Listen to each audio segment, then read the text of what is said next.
Welcome to a little bit of Calm and Crazy. I am excited to share with you some new Dollar Tree DIY ideas for Christmas. I hope that you love these ideas as much as I do. Now let's just go ahead and jump right on into these projects. For this project, I'm using one of these larger signs or longer signs from Dollar Tree, as well as this pack of 5 ornaments. So to start off with this sign, I'm just removing the ribbon and the staples that are on the back. Just by pulling that ribbon up, those staples will pop out rather easily. Then I just needed to sand that area because they were a little bit rough after I got those staples out. I'm just using a 220 grit sandpaper in order to do that. Now I'm going to be using the back of the sign for the front of my sign, but I did want to save that reindeer for a future project, so I just used a paint scraper in order to remove him. And then the paper at the front of that sign just peeled off super easy, so I went ahead and did that just so it wouldn't look quite so janky. After that, I went in with Waverly's chalk paint and ink, and I covered the entire front of the back of the sign, which is now the front of my sign, and then I let that dry. Once it was completely dried, I went in with a lint-free cloth and some water, and I'm doing some wet distressing. I'm bringing back a little bit of that wood color again. Now you could sand, but this is a little bit less messy than sanding, or you could totally skip this step if you want to keep it nice and solid black. I'm using some DIY wax in order to seal and protect it. I actually get that from somebody that is local. You can go to their website and you can find someone that is local to you if you're interested in getting it. I love this wax because it is not, or it doesn't have any smell to it. You can get waxes, like Waverly does sell a wax that's just more liquid. I'm not a big fan of it. Bear sells a wax, but it has a really strong chemical smell. So there are other waxes. This just happens to be one that I like.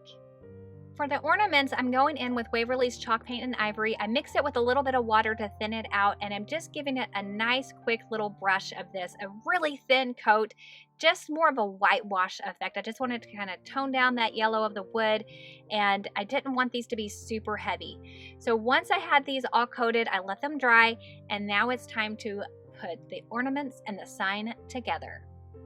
To start off with, I have some red ribbon that I'm attaching to the ornaments. I'm looping them through the front of the ornament and then using some hot glue in order to secure that down between the wood and the ribbon itself. I'm not securing them quite down to the sign yet. Once I get all the ribbons on the ornaments, I first go ahead and I hot glue the ornaments down to the sign.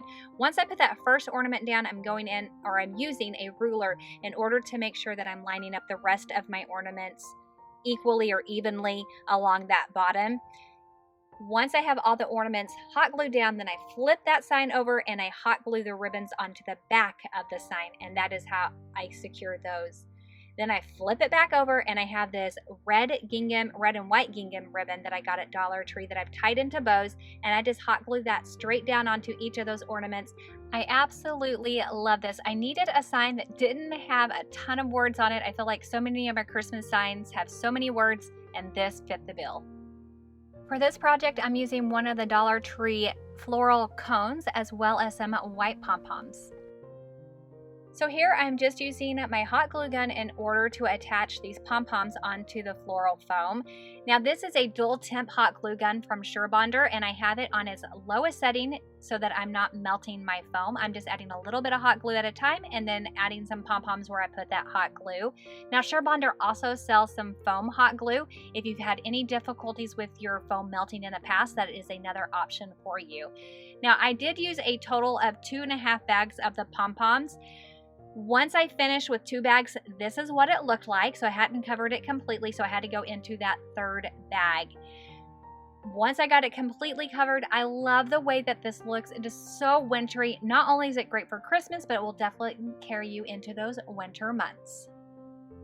As soon as I saw this cute little gnome towel, I knew that I could make a pillow with it, but I didn't want to make just any pillow. I wanted to take it up a notch. So here I have this baby blanket from Dollar Tree, but I also am pulling in some fabric that I got at Walmart. You can use even some fabric scraps that you may already have lying around. These were fat quarters. They got sold in a bundle. You can definitely do this project so inexpensively. I have chosen to use this black and red plaid for the front of the pillow, and then I'm using the baby blanket for the back of the pillow. And I am so excited to put all of these pieces together because it is going to make the cutest 20 by 17 pillow. I absolutely love it. What is great about this towel is that you actually have this gnome print on both sides of it. So you could actually get 2 pillows out of it, or you could create just 1 pillow by hot gluing these edges together, and you would just have a smaller pillow if you wanted to. But I wanted to take this up a level. So if you're gonna do what I'm gonna do, you wanna make sure that you do have some straight lines. And I wanted to go ahead and remove the red line around it because I'm gonna be adding in my own little red trim, and I didn't want this to interfere or contrast or just look weird. Basically, I didn't want it to look weird, so I'm just cutting around some nice straight lines. When all is said and done, I had a 10 by 11 rectangle with this gnome piece. To get the baby blanket ready, I went ahead and just cut off all of the sewn edges because I knew I wouldn't need those and they were in my way. After that, I used my fabric or my fat quarter in order to measure out the baby blanket so that it would be the size that I needed. If you are going in with just the scraps that you have, a fat quarter normally measures 18 by 22, and that's the size that you're aiming for to get a similar size to the pillow that I have. Make sure you iron out any of those little wrinkles that you might have before you assemble it together. Now, when you go to assemble it, I'm going to be using some hot glue, but if you prefer to use your sewing machine, by all means, do what you're comfortable with, but I know that not everyone's comfortable with the sewing machine. Before you start anything, you do want to make sure that you have the right sides of your fabric facing in and facing each other. To really help you have that more professional look, you might want to go in with a pencil and a ruler and mark where you're going to use your hot glue. Now, I am using fabric hot glue for this. I do think that there is a difference between the fabric hot glue and regular hot glue. Fabric hot glue to me is a lot more pliable. I don't notice that it gets as stiff as your traditional hot glue.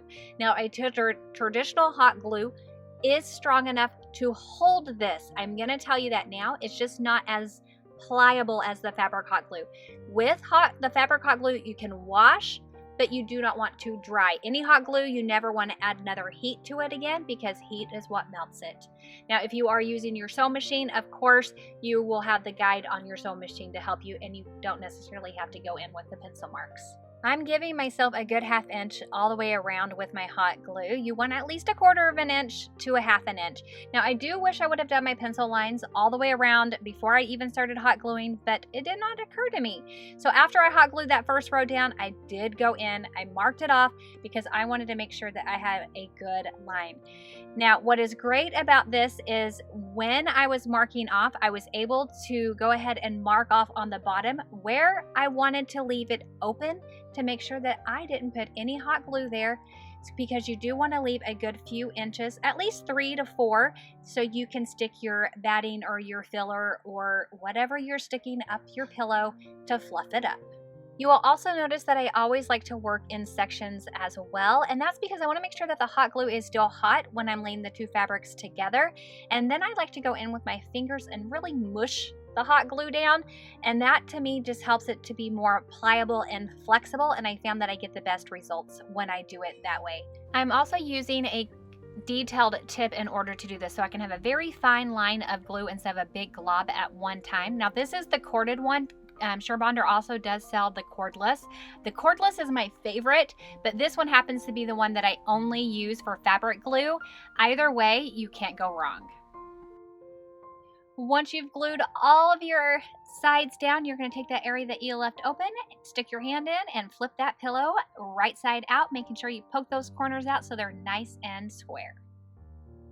Before filling the pillow, I'm going to go ahead and add the little gnome towel to the center of this front. So just line it up using the lines on the fabric in order to help me get that all lined up. And I'm using the fabric glue again in order to attach it to the pillow.